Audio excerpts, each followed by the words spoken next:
लालची लोमड़ी की कहानी में यह है कि एक बार की बात है।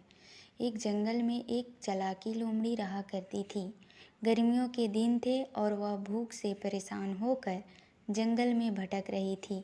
बहुत देर जंगल में भटकने के बाद लोमड़ी को एक खरगोश मिला। लेकिन खरगोश मिलने के बाद लोमड़ी ने खरगोश को खाने के बजाय उसे छोड़ दिया, क्योंकि वह इतना छोटा था कि उसे खाने से लोमड़ी का पेट कहाँ भरने वाला था।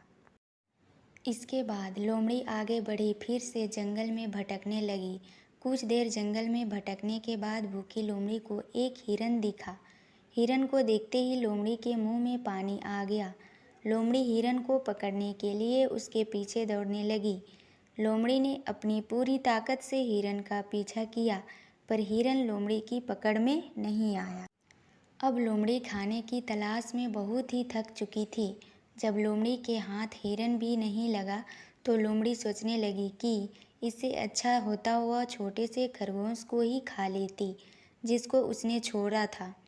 कुछ देर आराम करने के बाद लोमड़ी खरगोश को ढूंढने के लिए फिर से जंगल में भटकने लगी।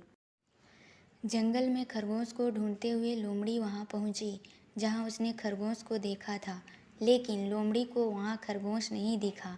थक हार कर लोमड़ी को अपनी गुफा में लौटना पड़ा, जिसके बाद कई दिनों तक भूखी लोमड़ी अपनी गुफा में भूखा रहना पड़ा और बहुत दिन बीत जाने के बाद लोमड़ी को खाना मिला।